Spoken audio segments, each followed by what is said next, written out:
Oui, parce que c'est un mémoriel, c'est une recommandation. Quand on parle de mémoriel, ça veut dire que on refait ce que la personne a fait. Ok. Après la scène, ils étaient combien? Avant la scène, ils étaient combien? Ils étaient 13. 13. Exact. Donc parmi eux, Satan était là. Satan Mhm. a toujours été là. Da- Parce qu'il dit lui-même, n'est-ce pas moi qui vous ai choisi, vous les 12, et l'un parmi vous est un démon. Il ne dit pas que l'un parmi vous est possédé par un démon. Il dit l'un parmi vous est un démon. En d'autres termes, Satan. Satan. Alors, nous voyons que lorsque la Sainte Seine donc doit s'accomplir, parce qu'il a dit celui qui mange son corps et boit son sang a la vie éternelle. Amen. Donc si Satan mange ce corps et boit ce sang, il aura la vie éternelle, il sera sauvé. Alors il faut donc que Satan sorte. Voilà pourquoi il trempe le pain. Et lorsque il a trempé le pain, Satan sort. Donc Judas Iscariote se retire. Et il reste combien? 12. Les 12 là donc vont donc prendre dans la Sainte Seine tard dans la nuit. Et après avoir pris le pain, ils ont pris le vin. Ils vont donc sortir dans le champ des oliviers, se balader tard dans la nuit, vers minuit, un truc comme ça.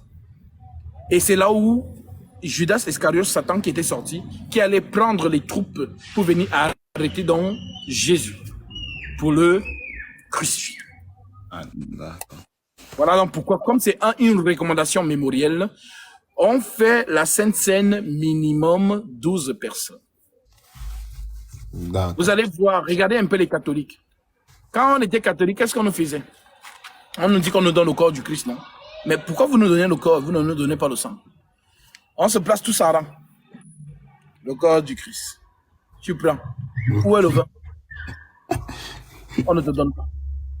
Si les catholiques sont là, s'ils m'entendent, ils savent qu'on leur donne, ils prennent. Où est le vin?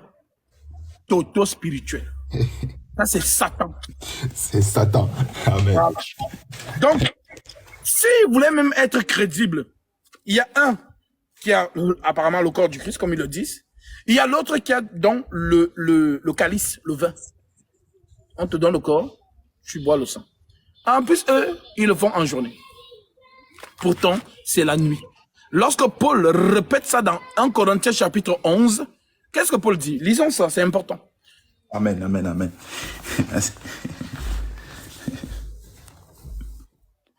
Alors, je ne sais pas si vous m'entendez bien. 1 Corinthiens chapitre 11.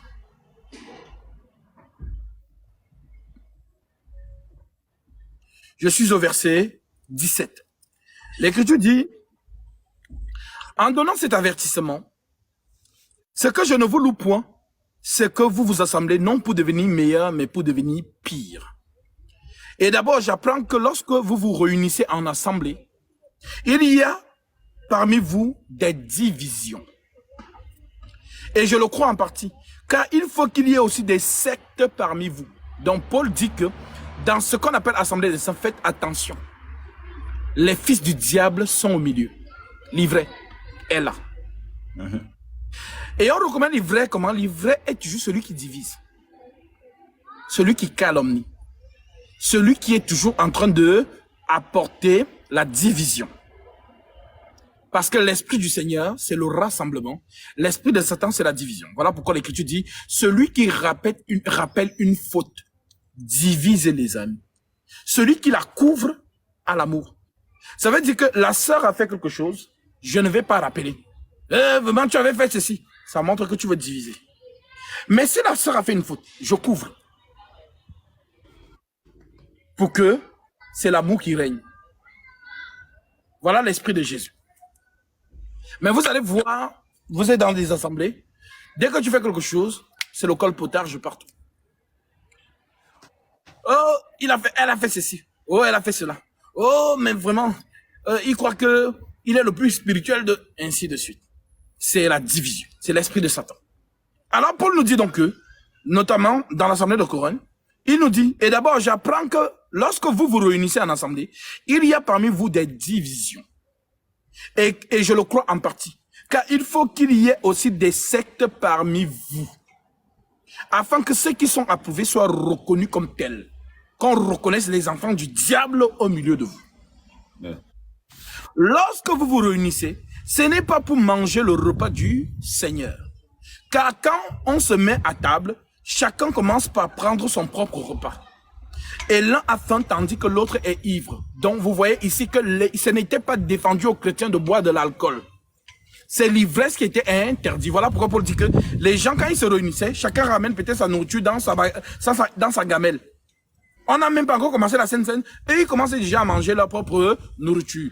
Et d'autres commencent à boire leur vin qu'ils ont ramené dans les bidons. Ils boivent. Après, ils commencent à saouler.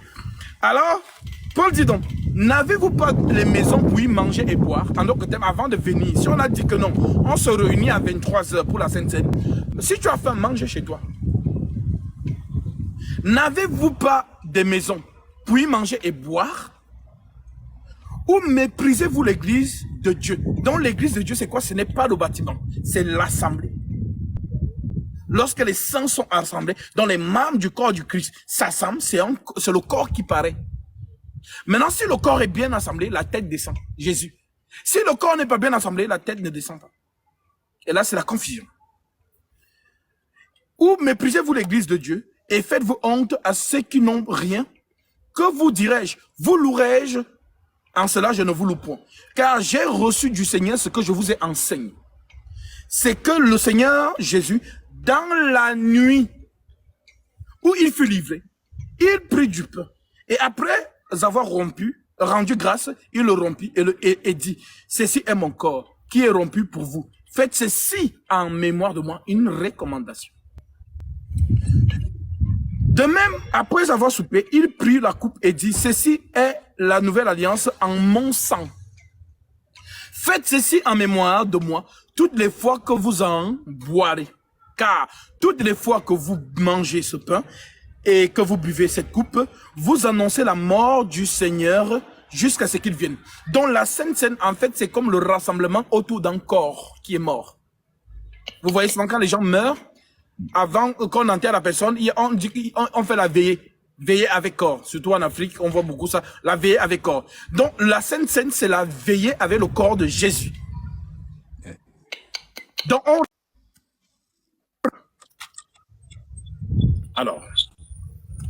on rappelle sa mort. On rappelle sa mort. Et Paul nous dit donc que ce moment-là est un moment mystique. C'est comme si le corps du Seigneur était là. Car toutes les fois que vous mangerez ce pain et que vous buvez cette coupe, vous annoncez la mort du Seigneur jusqu'à ce qu'il vienne. C'est pourquoi celui qui mangera le pain et boira la coupe du Seigneur indignement sera coupable envers le corps et le sang du Seigneur. Que chacun donc s'éprouve soi-même, et qu'ainsi il mange du pain et boive du sang, car celui qui mange et boit sans discerner le corps du Seigneur mange et boit en jugement contre lui-même. Donc Paul est en train de dire, lorsqu'on annonce la Sainte Seine, si je vous dis, ah mes amis, le Seigneur me met à cœur vendredi 23 h Sainte Seine, je vous annonce ça. Préparez-vous déjà. Si vous avez des litiges entre vous, arrangez ça. Si tu sais que tu es fâché contre quelqu'un, pas de division. Sois en paix avec toi-même et avec le Seigneur. Maintenant, viens. Si tu manges dans le corps du Seigneur, sachant que tu n'aimes pas la sœur là, parce qu'elle est un membre du corps de Christ, sachant que tu n'aimes pas le frère là, ou tu as quelque chose contre lui, et pourtant c'est un membre du corps du Christ, tu attires la mort sur toi. Et la mort qui te frappe, ce n'est pas la mort qui t'amène en enfer, c'est la mort du châtiment. Je lis, c'est lui qui dit. Que chacun donc s'éprouve soi-même, et qu'ainsi il mange du pain et boive la coupe, car celui qui mange et boit sans discerner le corps du Seigneur, mange et boit en jugement contre lui-même. Donc, en d'autres termes, quand tu mets dans la bouche, tu mâches vraiment le corps du Seigneur. Quand tu bois la coupe dans le vin, tu bois vraiment le sang du Seigneur. C'est pour cela qu'il y a parmi vous, car celui qui mange et boit sans discerner le corps du Seigneur, mange et boit en jugement contre lui-même. C'est pour cela qu'il y a parmi vous beaucoup d'infirmes. Donc, si tu bois sans bien discerner, le Seigneur peut te frapper d'infirmité. Beaucoup d'infirmes et de malades. Le Seigneur peut te frapper de maladie. Si nous nous jugeons nous-mêmes, nous ne serions pas jugés. Mais quand nous sommes châtiés, quand nous sommes jugés, nous sommes châtiés par le Seigneur, afin que nous ne soyons pas condamnés avec le monde. Ainsi, mes frères, lorsque vous vous réunissez pour le repas, entendez-vous les uns les autres. Si quelqu'un a faim, qu'il mange chez lui, afin que vous ne vous réunissez pas pour attirer un jugement sur vous. Je réglerai les autres choses quand je serai venu. Amen. Donc, quand je serai arrivé. Donc, ce n'est pas la blague, la Sainte Seine. Amen, amen, amen. Donc, c'est que les gens, pourquoi je vous dis que là où les gens sont dans l'ignorance, c'est Satan qui est là. Il ne vous gère pas. Il sait que vous êtes dans le faux. Les méga church, ils disent qu'ils font ça, non? Satan n'est pas là. Satan est là. Il sait que, Satan n'est pas là. Il sait que, bon, ils sont dans le faux. Je les gère pas, ils sont dans mon camp. Mais là où il y a la vérité, c'est là-bas que je dois aller tribler. Pour que, si la sœur là a le don de Jésus-Christ, son don me repère beaucoup. Quand elle a les songes, elle voit toujours mes manigances que je suis en train de faire pour faire tomber cette assemblée.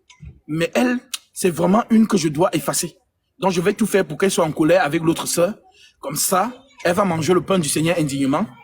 Et puis elle va mourir ou bien sera frappée d'infirmité. Ah, je vois. Voilà. Vraiment, merci beaucoup, Grand Gatsby. Vraiment, que le Seigneur te bénisse abondamment. Donc, nous, on continue à